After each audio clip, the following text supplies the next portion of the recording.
Eu vou agora chamar a doutora Solange. Prazer, Solange. Pode pegar. Isso. A doutora Solange é médica supervisora lá da UTI neonatal e pediátrica, lá do HCOR, de São Paulo. Seja bem-vindo. Bom dia a todos. Queria agradecer o convite, é um grande prazer estar aqui. Nós vamos falar de um assunto muito simples, né? Quilotórax. É a dor de cabeça de todo intensivista. A gente chega para pegar o plantão, ou vamos ver os exames, muitas vezes a gente se depara com isso aqui, no primeiro PO ou segundo pós-operatório. Ou então, uma outra situação que é muito comum, na hora da visita, o residente fala, a criança está ótima, está estubada, está se alimentando, está bem. Aí ele vai passar lá os dados, né? O residente ele vai lá, vamos passar os dados, débito pelos drenos. É estranho, começou a aumentar. Quando ele fala essa palavra, todo mundo fica de cabelo em pé. Ou quando a gente pega um raio-x desse, todo mundo fica de cabelo em pé. Por quê? Nós estamos diante do derrame pleural ou pericárdico, que é muito comum no pós-operatório.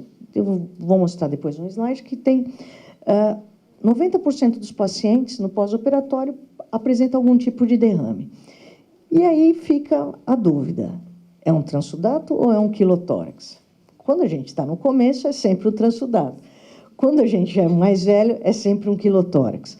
Tá? Então, a gente fica sempre com medo disso aqui, né? Se deparar com isso aqui no leito. Muitas vezes a gente não consegue, no começo é muito pouco. Né? A gente, às vezes, não consegue, nas primeiras horas é um transsudato. É um líquido claro e a gente fica torcendo para que não seja. Então, nós estamos diante de um quilotórax que vai ter uma incidência de 2% a 5%, mas, fazendo uma revisão, vendo vários trabalhos, a gente tem dados até 9% no pós-operatório de cirurgia cardíaca, sendo que 50% deles, aproximadamente, até mais, ocorrem em neonatos. E por que nos preocupa tanto? Porque ele leva a uma alta morbidade e mortalidade no pós-operatório, principalmente morbidade. Tá? E quais são os pacientes que mais têm quilotórax? Primeiro, síndrome de Down, trissomia do 21 e outras síndromes como Noonan, mas principalmente a criança com trissomia do 21, neonatos, crianças com tempo prolongado de SEC, necessidade de altas doses de drogas vasoativas, doenças de manipulação de arco, múltiplas cirurgias e, obviamente, os univentriculares, principalmente Glenn e Fontan. Tá? E por que ele acontece? Uma lesão, pode ser uma lesão direta do duto. Mas espera lá, o cirurgião não viu? Gente, às vezes não dá para ver o duto mesmo. E, às vezes, não é a lesão direta, às vezes é o afastador, é qualquer problema que possa ter naquela região. Um aumento de pressão venosa, uma trombose venosa, e aqui eu interroguei, porque na grande maioria dos trabalhos e no que a gente entende, a trombose venosa faz parte, se um paciente com catéter prolongado tem uma trombose, geralmente a gente muitas vezes vê o quilotórax, só que eu encontrei trabalhos contradizendo isso também. Então, mas a grande maioria, sim, tem uma alteração. Ou uma formação do ducto venoso, principalmente nos pacientes sindrômicos. Bom, se nós temos isso aqui, a gente faz o exame laboratorial para só confirmar que isso aqui é um quilotórax, né? Tá? Mas muitas vezes nós não temos isso, só temos o aumento do débito pelos drenos com a introdução da alimentação. Então, muitas vezes ainda não chegou naquele aspecto. E o que nós vamos ter que fazer? Análise desse líquido. E, principalmente, o que nós vamos ver nesse líquido? Leucócitos superior a 1.000, com 80% de linfócitos nesse líquido. Tá? E triglicérides superior a 110 miligramas por decilitro. Com isso, nós fazemos o diagnóstico. E aí nós vamos ter as consequências desse quilotórax. Quais são os grandes problemas? Primeiro, uma criança que já é desnutrida. Nosso meio já temos crianças desnutridas ela vai ter uma perda proteica e perda de gordura. Então, ela vai desnutrir mais no pós-operatório. Como nós vimos, nós temos uma grande perda de linfócitos. Com isso, nós temos uma maior propensão de infecção junto com uma hipoglobulinemia que acontece nesses pacientes. Além disso, existe também a diminuição da antitrombina 3. Então, a antitrombina 3 vai fazer com que eu tenha uma maior incidência de trombose no local do catéter. Então, eu tenho um catéter que, imagina a situação, eu tenho um catéter no recém-nascido, que tem um quilotórax, que tem uma veia que já é pequena, o risco de trombose por estase já é grande, e ainda eu tenho uma diminuição de antitrombina 3. Ou seja, eu tenho além do quilotórax, eu tenho mais um fator que pode manter ainda mais esse quadro. Tá? E aí nós vamos partir para o tratamento. Quando a gente fala de tratamento do quilotórax, aí nós vamos ter várias coisas. Então, a gente vai pegar o que é de maior consenso. O doutor Eduardo, ele falou do leite materno, do leite materno, a manutenção do leite materno com a retirada de gordura. Quando eu estive em Pittsburgh, eles faziam isso, eles meio que decantavam e conseguiam fazer essa separação. Nós tentamos fazer isso no Hospital do Coração, a gente não conseguiu muito, tá? Mas lá funcionava bem e o senhor estava falando também funciona muito bem. Muitas vezes se opta pelo jejum. É o que a gente muitas vezes acaba fazendo, muitas vezes por pena, não dá uma dieta com pouca gordura para as crianças que se alimentam. Nos neonatos que nós vimos que são a maior parte, nós não temos muita saída aqui no Brasil, porque, infelizmente, a gente não tem o monogen, que seria, na Europa tem, aqui no Brasil nós não temos, que é o triglicérides de cadeia média. Tá? É uma dieta rica em triglicérides de cadeia média. Esses triglicérides, esses triglicérides, eles estão transportados diretamente para a circulação porta. E isso vai ter uma pouca contribuição na formação de quilomicron e você tem uma diminuição do volume do quilotórax e a resolução, permitindo a resolução dele. Tá? Então, aqui tem duas fórmulas, que é o monogen e o portagen, que são os mais específicos para isso. E, infelizmente, aqui no Brasil, alguns serviços têm, mas por importação própria, a gente não consegue. Então, nós, no Hospital do Coração, nós não temos acesso, nós não conseguimos a importação. E toda vez que a gente fala com o representante, fala, poxa, nós temos muito, eles, não, nós vamos pedir para trazer, mas até hoje, nada. Tá? Bom, uma outra opção é deixar em jejum e nutrição parenteral exclusiva, e nutrição parenteral total. E aí nós temos alguns problemas. Primeiro, a via exclusiva. Então, nós estamos diante de um recém-nascido que tem um quilotórax, que está perdendo volume, que tem uma maior chance de ter infecção, e eu preciso só de uma via, que pode ter uma trombose. Aí chega alguém alguém da equipe que é responsável pela nutrição, fala, não, vocês vão ter que deixar uma via exclusiva para a nutrição. Mas espera aí, e a droga, e a analgesia, e o antibiótico? Não, aí vocês passam outro catéter, como se fosse fácil, né? Então, aí eu tenho uma nutrição com catéter, tem uma maior incidência de trombose, porque eu tenho esse catéter, geralmente, no recém-nascido, uma maior susceptibilidade à infecção. Muitas vezes, nós temos problema com volume, nós temos uma criança que nós não podemos dar muito volume. Se ela tem uma diurese que permite a gente dar mais calorias, ótimo, mas até a gente nós alcançarmos o objetivo de uma dieta plena, muitas vezes nós demoramos e muitas vezes tem os efeitos colaterais. Então, a gente está lá, começa a introduzir a dieta, começa a subir enzima hepática, a nutrição parenteral, sobe enzima hepática, sobe lipídio. Então, nós temos uma série de coisas. E só para lembrar que o uso de lipídios nessa dieta está liberado. Tá? Então, aqui, é só para a gente ver o tratamento conservador, vamos dizer assim, é um trabalho onde eles usam os triglicérides de cadeia média. Então, eles têm uma taxa de sucesso de 71% nesse trabalho, só usando triglicérides de cadeia média. Tá? Tem uma pequena porcentagem que teve que ir para outros tipos de tratamento.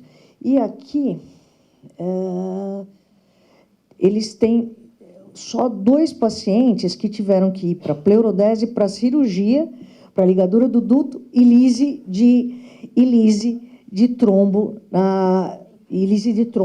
em algum local por conta de dieta, do catéter, trombose venosa. Tá? Além disso, nós vamos partir para o tratamento medicamentoso. Então, o mais usado é a somatostatina ou o ocreotide, que, na verdade, o ocreotide nada mais é do que um análogo sintético da somatostatina de longa ação. Tá? E o que faz a somatostatina? Ainda tem algumas hipóteses a respeito do que ela faz. Então, ela aumentaria a resistência arteriolar esplânica e diminuir o fluxo sanguíneo gastrointestinal. Então, ela vai diminuir secreção, diminuir a absorção intestinal, reduz fluxo hepático. Com isso, nós temos redução da linfa, levando à resolução do problema. Outros acham que os vasos linfáticos teriam receptor da somatostatina, e ela reduziria a produção de linfa ou reduz a absorção de triglicérides no intestino. Tá? O efeito é mais evidente em 5 a 6 dias após o início. Tá? E a dose? As doses do ocreotide seria de 0,3 a 10 microgramas por quilo por hora, um aumento progressivo, e ele pode ser usado na via subcutânea ou endovenosa, que é diferente da somatostatina, que é só via endovenosa. A maioria dos trabalhos falam em uso endovenoso. Eu não achei nenhum que usasse subcutâneo, mas, numa eventualidade, ele pode ser usado. Tá? Bom, e os efeitos colaterais? Quando a gente olha o efeito colateral, a gente desiste, né? Porque começa, olha, bradicardia, hipertensão pulmonar, hipoxemia, um monte de efeitos. Mas os principais seriam hipotireoidismo, pode haver hiperglicemia, náusea, diarreia. Enterocolite é descrito, mas é muito raro, tá? Mas eu coloquei aqui porque é uma alteração que me chamou... nestes casos, principalmente alguns casos descritos, fica muito difícil de saber se foi a medicação ou foi o quadro clínico. Geralmente, às vezes as crianças têm uma alteração de arco, faz um baixo fluxo intestinal e só pela própria doença da criança já poderia ter isso. Tá? Alteração hepática, bradicardia, distensão abdominal e mal absorção. Tá? Duração de tratamento. Geralmente, 3 a 5 dias após a parada da drenagem, e a média de duração é de 10 a 18 dias. Então, nós já estamos aí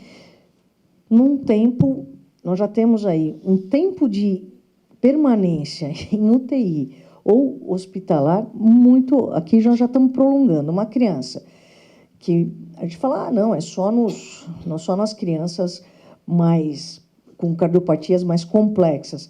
Mas acredito que aqui várias pessoas aqui já viram quilotórax em CIA, canal arterial. Tá? Então, ou seja, uma cirurgia que vai ficar uma semana, assim, se der tudo errado, uma semana, ela já está aqui, nós já estamos mais ou menos em 3 semanas, quase. Então, prolongamos toda a internação, fora as comorbidades junto. Tá? Deu errado tudo isso, o que a gente faz? Bom, nós vamos para tratamento cirúrgico. Aqui, eu só queria parar um pouquinho, que eu acabei não escrevendo, acabei fazendo isso e acabei não colocando o protocolo que a gente acaba usando no Hospital do Coração. E por que eu parei aqui? Porque, felizmente, já há alguns anos, a gente não tem tido Nós, felizmente, não precisamos fazer tratamento cirúrgico. Só com estratégias de dieta e com octreotide a gente conseguiu. Só que tem um detalhe. Quando nós chegamos, isso mais em crianças maiores, óbvio, porque em criança pequena, principalmente lactente jovem e recém-nascido, é mais difícil, mas nas crianças um pouco maiores, se ela persiste com o quilotórax, a gente tem um protocolo de progressão de dieta até a introdução total de gordura. Se essa criança, na fase final da dieta, quando nós introduzirmos a dieta total, ela fizer novamente o quilotórax ou fizer um derrame, nós retornamos para a dieta sem gordura e muitas vezes essa criança vai para casa com essa dieta, ela é acompanhada no ambulatório, ela é acompanhada e depois, mesmo que ela precise ficar 1, 2 meses, e aí com todo o cuidado para essa criança não desnutrir, então fazendo suplemento, fazendo toda a orientação com a nutricionista, depois de um tempo essa criança reverte e não tem mais não teve uma repercussão desse quilotórax, tá? Mas muitas vezes a gente tem que apelar para o tratamento cirúrgico. E aí o tratamento cirúrgico, que também não é o melhor tratamento, mas nós temos aqui, a gente começa muitas vezes com a pleurodese. O que é a pleurodese? É uma irritação da pleura, que pode ser química ou até manual mesmo. Eles irritam mesmo a pleura para que ela faça um processo inflamatório. E aí tem os mais variadas formas. Você pode usar tetraciclina, talco, bleomicina ou povidine. Geralmente, eles fazem mais mecânica ultimamente. Tá? Este trabalho é um trabalho que ele foi feito vendo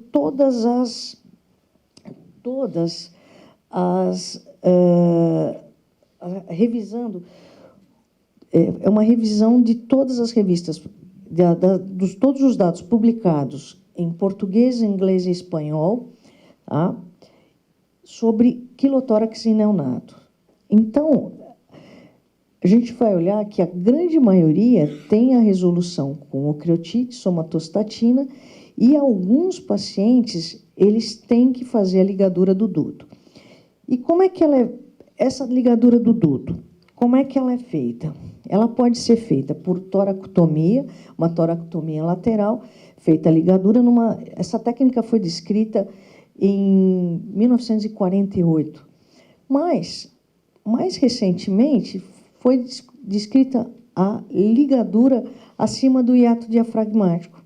Então, qual que é a grande diferença? Essa ligadura é uma toracotomia lateral, que muitas vezes é difícil encontrar esse duto para ser ligado. Tá? E nessa outra é uma... Veja bem, ler técnica cirúrgica para clínico é ótimo, né? É sempre factível.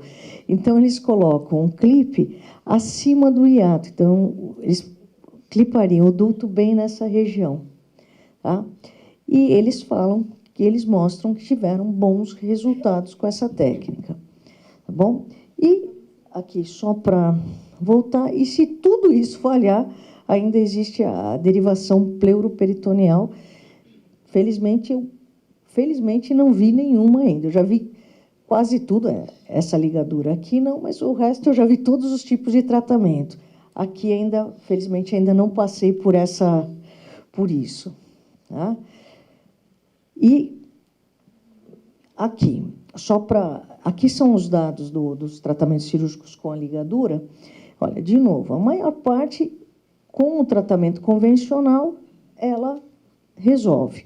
Mas os que tiveram que fazer ligadura, eles, por este trabalho, eles mostram que teve um bom resultado, tendo um óbito por falência cardíaca. Tá? E, atualmente, que eu acho que é a grande boom atual da cardiologia pediátrica, que é a linfografia. Tá bom? Eu não conheço, não sei se a Sandra conhece, se alguém conhece, no Brasil, se alguém está fazendo isso. Eu não sei de ninguém que esteja fazendo linfografia. Então, na verdade, é uma punção do nódulo linfático inguinal. De novo, ser clínico nessa hora é fácil, porque você lê a técnica e fala, é fácil, vai lá na região inguinal, funciona, mas a descrição eles descrevem como fácil, tá? Mas não é, né? Tá bom? Mas, olha, não é fácil. Uma punção do nódulo linfático com a ajuda da ressonância e a colocação de cóio local. Então, aqui, eu não sei se dá para ver, aqui tem um extravasamento e eles colocam um cóio nesse lugar. Eu acho que talvez isso tem poucos trabalhos ainda a respeito disso, falando da eficácia. Primeiro, nem todo serviço tem, e deve ser uma coisa, agora, brincadeiras à parte, deve ser muito complicado fazer, tá? A gente tem descrição, principalmente no Fontan, dos estudos do sistema linfático, que não é tão simples assim. Tá? Então, a gente espera que se resolva antes. Então, para concluir, o quilotórax é uma alteração com alta morbidade e mortalidade. O tratamento conservador, felizmente, ainda tem bom índice de sucesso. O tratamento cirúrgico é uma opção aos não responsivos e a linfografia é o que nós vamos ver no futuro. A lise e quando fazer a lise de trombos, que eu acabei citando, mas não coloquei, que eu acabei não colocando aqui. Geralmente, você já tentou. Eu não sei quanto a vocês, mas no nosso serviço a gente tem uma dificuldade grande em fazer diagnósticos de trombose venosa em criança. A gente tem uma dificuldade relativamente grande. Quando a criança persiste o quilotórax, a gente tenta e não encontra, a gente vai atrás. Nós não temos por hábito de fazer a lise desses trombos por hemodinâmica ou por cateterismo, mas vários trabalhos mostram que isso muitas vezes resolve o quilotórax. O que a gente acaba fazendo é a retirada do catéter e dando anticoagulante. Tá? Dando anticoagulante, não fazendo a lise mecânica como eles fazem. Não sei se alguém tem essa experiência aqui. Nós acabamos não fazendo. Tá bom? Era isso que eu queria mostrar.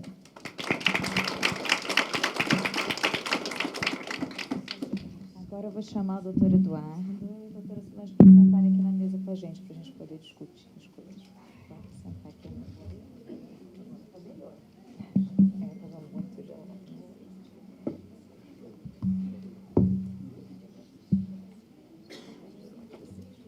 Eu tenho uma pergunta para ele. Eu tenho uma pergunta para ele. Doutor Eduardo, na sua apresentação, o senhor comentou a respeito de pancreatite, que tem uma incidência. Eu acho que a gente, pelo menos, várias vezes nós pensamos no diagnóstico, mas nós vamos atrás e nós não fazemos o diagnóstico. Então, assim, a minha experiência é que nós não temos pancreatite. E isso deixa com uma pulga atrás da orelha, porque, poxa, é uma coisa... Por toda a fisiopatologia, e a gente não vê, mas é uma coisa meio lógica por tudo que essa criança passa. Como é que vocês fazem esse diagnóstico? O problema é pensar nisso. Nos últimos anos, temos tido a tendência... A criança que tem intolerância à alimentação, que não responde às medidas mais comuns, buscamos pancreatite. Porque o quadro aberto de pancreatite é um quadro que chama muita atenção, de extensão, dor, etc. Mas pode ser só vômito fácil, pode ser só dispepsia. E não buscamos sistematicamente, mas uma criança que efetivamente não tem muito sentido que não esteja a tolerar a alimentação, buscamos. Mas não temos um protocolo, lamentavelmente, que diga com estes fatores de risco vá atrás da pancreatite. O qual é um erro, porque também temos de ter o cuidado de encontrar esse equilíbrio, não buscar tudo em todas as crianças, não é? Mas a nossa atitude, o que temos feito é falar disto nos últimos anos e, ao falá-lo, aumentamos ou reduzimos o limiar de suspeita para para procurar fazer o diagnóstico. Muitas vezes a gente tem a suspeita, nós suspeitamos, a gente colhe a amilase e vem normal. E se faz algum outro exame ou só com a amilase? Fazemos sempre a lipase amilase e o ratio, a conversão. E outra coisa que fazemos, que pode estar certo ou não, e isso é mais por uma questão académica, é chamar sempre o gastroenterologista. Não, porque é bom, porque eles aprendemos deles, eles aprendem de nós e às vezes até podem sair com outras coisas. E pode passar que a pancreatite não venha sozinha, não é? Sim. Que haja também outros transtornos, apostase, sei lá, hepáticos. E depois, pronto, há alguns fatores de risco. A criança com alimentação parenteral a longo prazo, a criança que esteve em choque, não é? Enfim, isso é. Qual é a... Essa é uma pergunta que todos querem ouvir. Qual é o seu protocolo no quilotórax? Depois que já se iniciou a octreotide, já um tempo de dieta zero, já está em nutrição parenteral, e esse paciente não melhora depois de 10 dias, quando é que você recomeça uma alimentação oral sem gordura, no caso leite materno sem gordura, apesar de continuar com débito da drenagem alto, né, acima de 10 ml por quilo, e se vocês veem muito também quiloperitônio. Sim. Sim a tudo. Não, para começar, nós utilizamos talvez demasiado muito o PIC. O PIC é o Peripheral Inserted Central Catheter. Em crianças, geralmente nos neonatos, de facto, pomos PICs quase sistematicamente em todos. Preferimos tirar 2 dias depois, mas facilita muitas coisas, incluindo não usar cateter central na cirurgia. Mas para efeitos do tratamento do quilotórax, já seja para parenteral ou para octreotide, isso é muito útil. Nós temos, geralmente, os critérios que vi descritos, entre 10 e 15 dias, depende de que tão inquieto esteja o cirurgião, porque às vezes dá-lhes comichão e querem ir mais depressa, e querem, aguardamos, sim, à volta de 10 dias a 2 semanas antes de intervir, para além do octreotide. Há várias coisas. Uma é que temos tentado várias técnicas. A Pleurodese evitamos, sobretudo em ventrículo único, porque temos receio do que isso representa na interação cardiopulmonar no futuro, na circulação do ventrículo único. Temos feito alguns casos de ligação, de clipe do conduto torácico por toracoscopia, que é muito menos invasivo. E começámos há 2 anos a fazer, ou a tentar fazer, a embolização transhepática do torácico com a lingofografia por ressonância, que efetivamente o único grupo que realmente tem muita experiência é Filadélfia. Eu, quando vejo uma experiência que custa reproduzir, fico um bocadinho nervoso. Não estou a pôr em dúvida os dados deles, não é só não é isso, mas eles, pronto, por razões X ou Y, têm conseguido, aparentemente, ter um grande êxito. Nós, êxito temos tido, mas tecnicamente é muito complicado. Para começar, a interpretação do linfograma, bem, aquilo é como olhar para pôr um burro olhar para uma pintura de Renoir. Não é muito confuso. E depois é um procedimento transhepático, e um procedimento transhepático sempre tem os seus riscos. Tivemos 2 crianças, que eu me lembro, que fizeram um hematoma pericapsular hepático, que, por sorte, não acabou mal, mas pronto, isso dá uma ideia do que pode significar. E sim, temos encontrado algumas crianças que depois da ligadura do conduto torácico, desenvolvem quiloachite. E eu prefiro ter um quilotórax. Interessante, isto partilho convosco, há uma publicação recente que eu não recordo bem a referência, mas posso recordar, buscar, e fizemos isso já em 3 crianças com êxito, que é, quando desenvolvem o quilocite, de fazer uma infusão. Drenamos, não é? Chega a um ponto em que temos que drenar. Fazer uma infusão de plaquetas, que causam um efeito local inflamatório que, em princípio, não vai ter consequências que se saiba, não é? No aspecto gastrointestinal, e é um milagre como reduz a produção do quilocite. Eu, quando usei isto na primeira vez, foi por desesperação. Não é? Uma criança com uma história muito complicada, transplantado, que já não sabíamos o que é que havíamos de fazer. E dissemos, pronto, o que é que perdemos? E, bom, 24 horas aquilo estava resolvido. Mas, pronto, há muito pouca experiência, não é? Mas, para manter em perspectiva, para alimentar aquelas crianças em que se resolve, geralmente esperamos uma semana, após a resolução do quilotórax, uma semana para voltar a dar uma alimentação normal, sempre um bocadinho nervosos, não é? Mas não sei se estou a responder de forma completa. E há outro aspecto que eu queria perguntar e comentar, já que estou com o microfone na mão outra vez, as crianças que têm um alto débito, que perdem muito, compensam albumina e imunoglobulinas ou fazem algum seguimento dos níveis. O que é que recomenda fazer? Porque isso é importante. Normalmente, a gente tem essa perda grande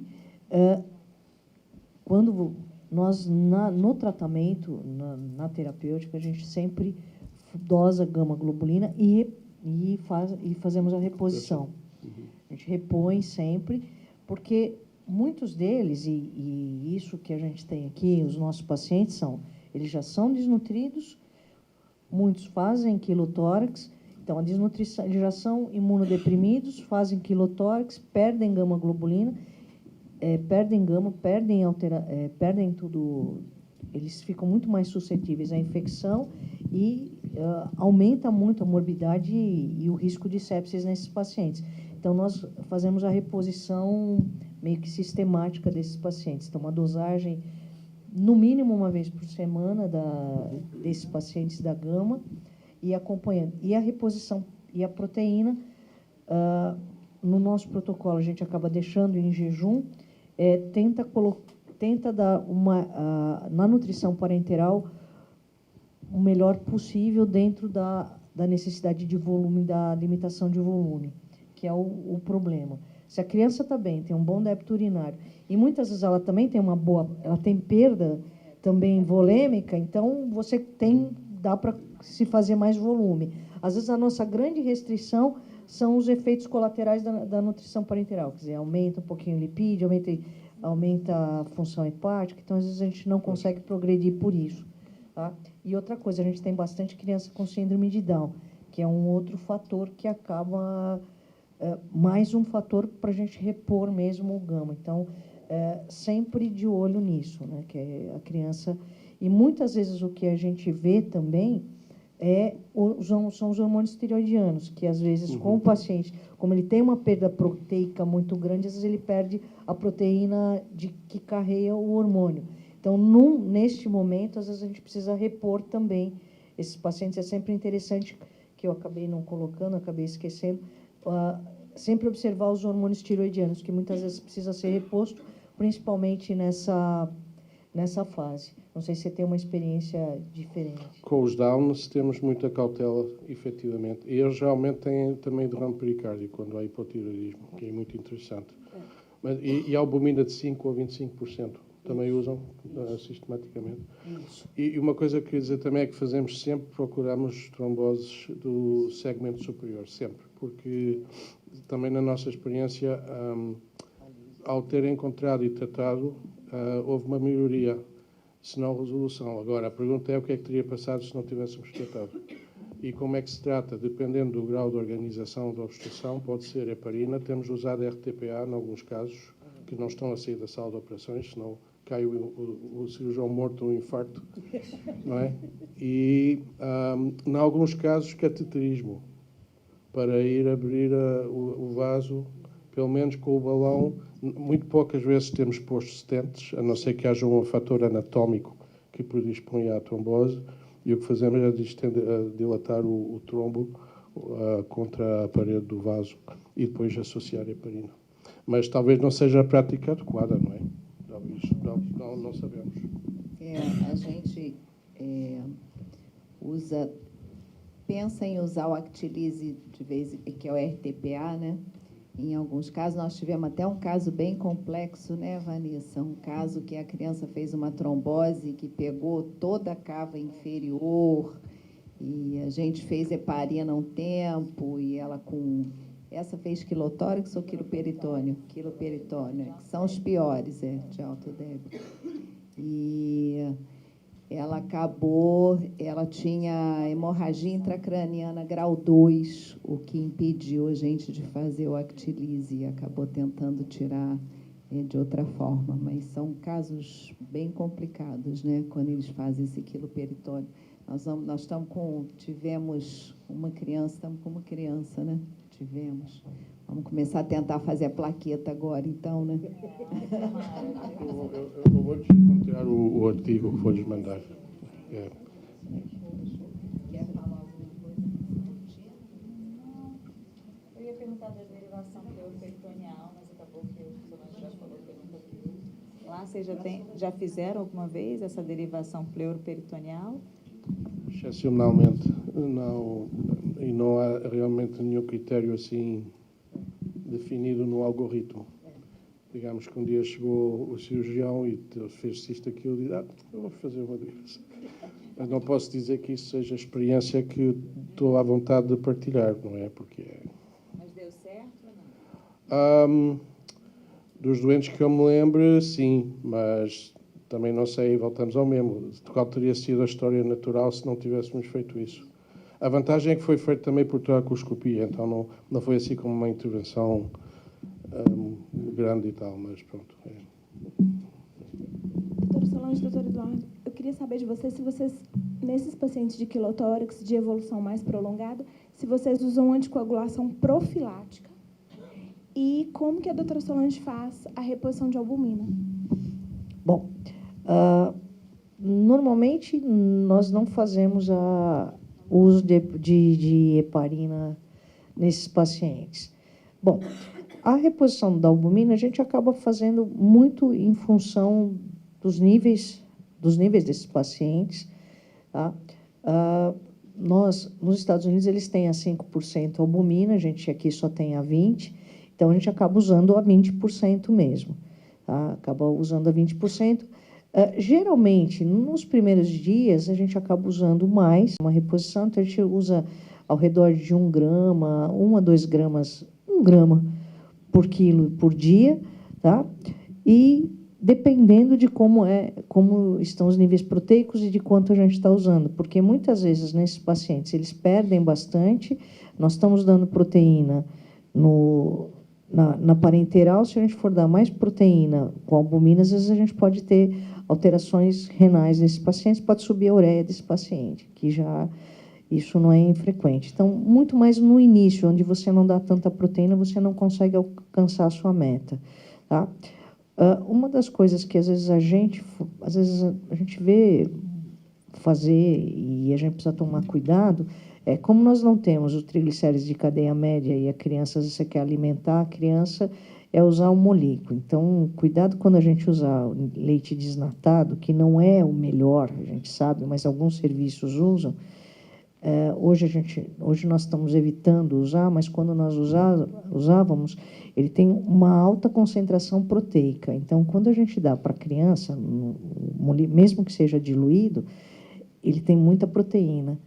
Então, ele já não é um leite adequado, mas tem vários serviços que acabam usando, que é o que a gente tem, tá? E tem muita proteína. E, às vezes, a gente esquece disso, que ele é muito proteico e acaba dando uma sobrecarga proteica para o paciente. Vocês estão usando o que agora? Geralmente, a gente evita usar o molículo. Então, a gente deixa em jejum e parenteral. Às vezes, se a criança não tem jeito, a gente acaba até usando, mas a gente começa bem diluído, 5%, 10% no máximo, tá bom? Mas é muito ruim. Em São Paulo, acho que só o Sabará, mas que eles importam, eles conseguem importar, a gente não conseguiu importar. Não tenho mais nada a dizer, está tudo dito. Não, mas não damos anticoagulação. E se usamos 5%, albumina 5%, isso não temos um protocolo, é variável segundo o caso clínico. Temos tendência, quando há autodébito, a dar mínimo 50% de compensação, senão a 75% contínua. E medimos 2 vezes por semana a albumina e proalbumina, e se for necessário damos 25%. E outra indicação são crianças em terceiro espaço, não é o edema importante. Teoricamente, queremos aumentar a pressão alcoótica por alguma razão, temos outra vez um limiar mais baixo para usar 25%.